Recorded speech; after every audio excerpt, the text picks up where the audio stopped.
caro aluno, cara aluna, sejam bem-vindos novamente, como vocês estão? Vamos continuar aí o nosso estudo a respeito dos entes federados. A gente já viu a União Federal e hoje nós vamos falar dos Estados-membros. Os Estados-membros são os entes federados típicos. Ou seja, quando a gente fala em Estado federal, a gente está se referindo à repartição do poder em centros de competências, no Brasil e nos Estados-membros. Não importa a nomenclatura adotada.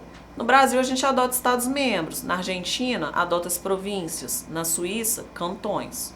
Em todos os casos, a gente está tratando da mesma figura, partes autônomas de um Estado federal soberano. Quais são as principais características aí dos Estados-membros? Bom, eles têm como principais características a auto-organização, a autolegislação, o autogoverno e a autoadministração. Vamos ver cada uma delas? A auto-organização e a autolegislação estão previstas no artigo 25 da Constituição. O artigo 25 fala o seguinte: os Estados-membros organizam-se e regem-se pelas constituições e leis que adotarem, observados os princípios desta Constituição.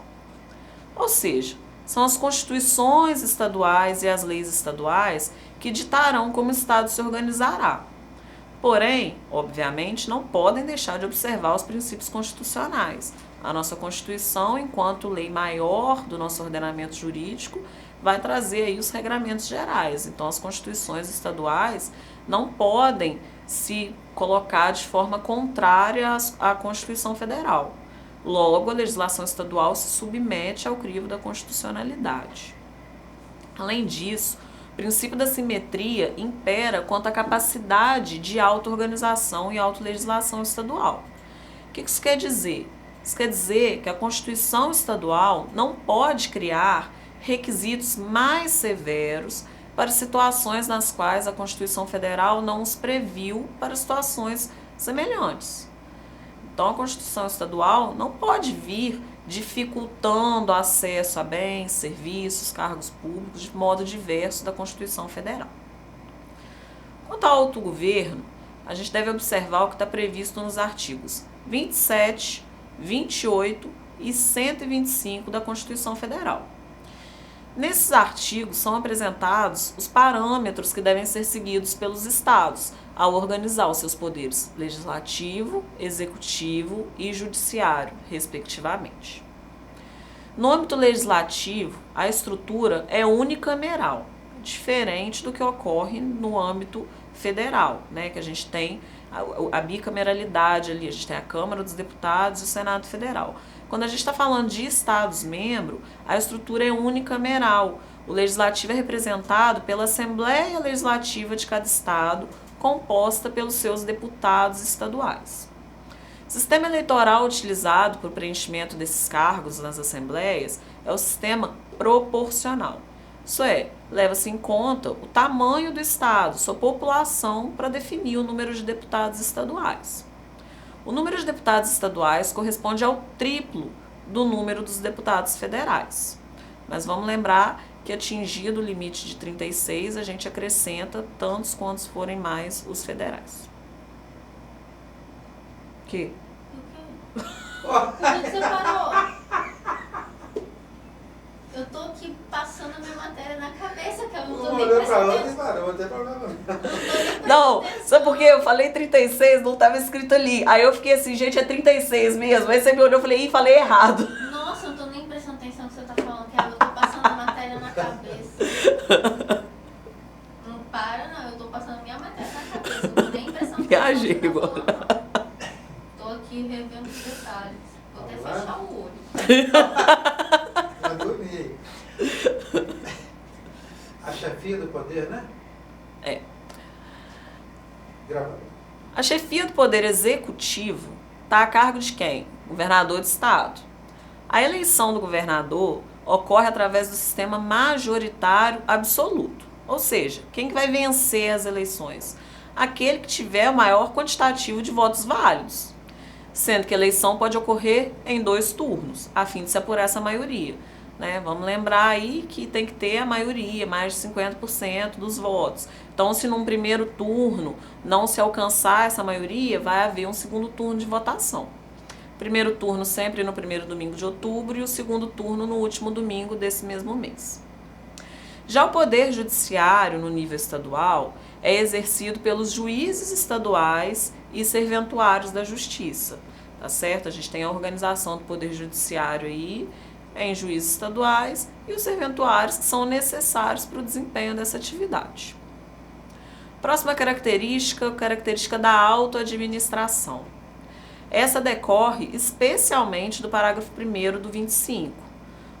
O que dispõe esse parágrafo? São reservadas aos estados as competências que não lhes sejam vedadas por essa Constituição. Ou seja, os estados-membros se autoadministram no exercício de suas competências administrativas, legislativas e tributárias, definidas constitucionalmente. Entretanto, em que pese essa autonomia dos estados, a Constituição Federal prevê vedações ao poder constituinte decorrente, ou seja, situações nas quais não será possível o livre exercício da auto-organização, auto-legislação, autogoverno e auto-administração.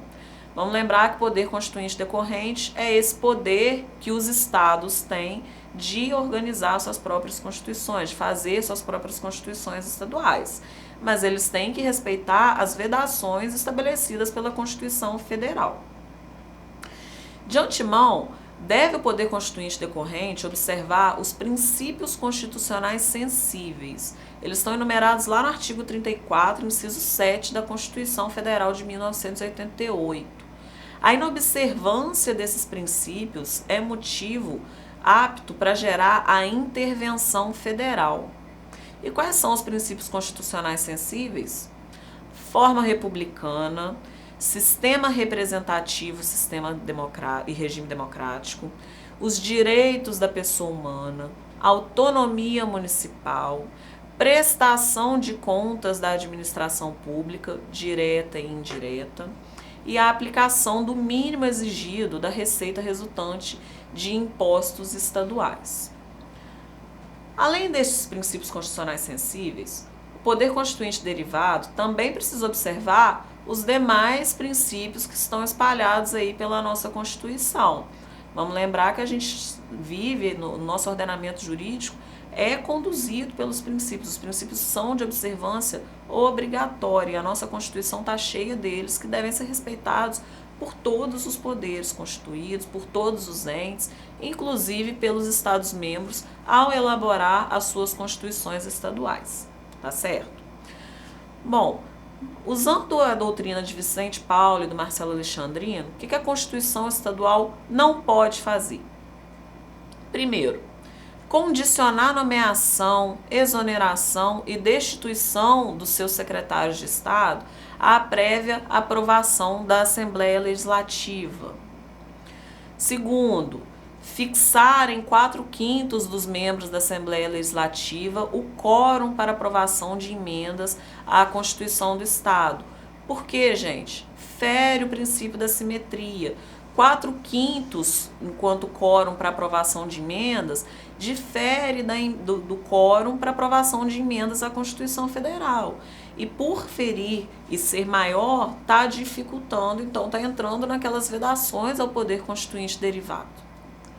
Outra proibição, tratar de matérias que são de iniciativa privativa do chefe do executivo a partir de proposta de emenda apresentada por parlamentar.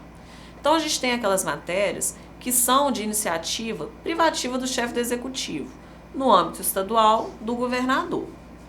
Essas matérias não podem ser tratadas a partir de proposta apresentada por um deputado estadual, por um parlamentar. Por quê? Está ferindo a iniciativa, está ferindo quem tem a competência para apresentar a iniciativa dessa proposta de emenda. Outra proibição, subordinar a nomeação do Procurador-Geral da República do Estado à prévia aprovação do seu nome pela Assembleia Legislativa. Aqui, de novo, o princípio da simetria. Isso não ocorre no âmbito federal, então não pode ocorrer no âmbito estadual. Outra proibição: outorgar ao governador do estado imunidade à prisão em flagrante, prisão preventiva e temporária. Também não pode estabelecer a irresponsabilidade na vigência do mandato por atos estranhos ao exercício de suas funções. Nem o presidente da República não tem essas vedações lá previstas na Constituição Federal, o governador também não pode ter esses privilégios previstos na Constituição Estadual. O que também não pode a Constituição Estadual prever? Condicionar a eficácia de convênio celebrado entre o Poder Executivo à prévia aprovação do Poder Legislativo. Então, a gente está vendo aqui que muitas dessas vedações proíbem a submissão de um poder ao outro. Estabelecer prazo para que os detentores de iniciativa privativa, reservada ou exclusiva, apresentem projeto de lei ao Poder Legislativo. No âmbito federal isso também não é possível, não posso estabelecer um prazo para que quem detém a iniciativa apresente um projeto de lei. Se a iniciativa é dele, é ele que tem que tomar a iniciativa. Então, eu não posso submeter um poder ao outro. Se isso não pode no âmbito federal, não pode no âmbito estadual. Também não pode a Constituição Estadual outorgar competência para que a Assembleia Legislativa julgue as próprias contas e as dos administradores dos poderes, executivo e judiciário. Gente, olha o que a gente viu sobre responsabilidade. Os governantes têm responsabilidade, então suas contas têm que ser julgadas por tribunais de conta. Eles não podem decidir que as assembleias vão julgar suas contas. Isso cabe aos tribunais. Então, essa também é uma vedação. Outra vedação: adotar outros sistemas eleitorais distintos daqueles previstos na Constituição Federal. Cabe à Constituição Federal definir como os representantes serão eleitos. A Constituição Estadual não pode modificar o sistema eleitoral. Também não pode estabelecer casos em que as disponibilidades de caixa dos estados poderão ser depositadas em instituições financeiras não oficiais. A nossa Constituição Federal estabelece as instituições oficiais e elas precisam ser usadas, né? As instituições financeiras oficiais. Então, eu não posso favorecer outras instituições financeiras em detrimento das oficiais. E, por último, definir os crimes de responsabilidade do governador. Tampouco combinar as respectivas penas. Vamos lembrar que a competência para direito penal e processo penal é privativa do Poder Legislativo Federal. Então, não pode ser, através das constituições estaduais, não podem definir crimes, muito menos penas. Para encerrar, vamos ver o que o artigo 26 fala a respeito dos bens dos Estados-membros. Quais são os bens pertencentes aos Estados-membros? Incluem-se entre esses bens as águas superficiais ou subterrâneas, fluentes, emergentes e em depósito, ressalvadas, neste caso, na forma da lei, as decorrentes de obras da União. Bom, a gente viu lá na unidade de União que pertencem à União aqueles rios, lagos, lagoas, qualquer corrente de água que ultrapasse o território de um Estado-membro, então que atinja mais de um Estado-membro, ou que tenha relação de internacionalidade, que comece no território nacional e termine no território estrangeiro, ou vice-versa. Aquelas correntes de água que ficam só dentro de um estado pertencem àquele estado, excetuadas aquelas que decorrem de obra da União. Inciso 2º. As áreas nas ilhas oceânicas e costeiras que estiverem no seu domínio, excluídas aquelas sobre domínio da União, municípios ou de terceiros. As ilhas fluviais e lacustres, que não pertencem à União. E as terras devolutas não compreendidas entre as da União.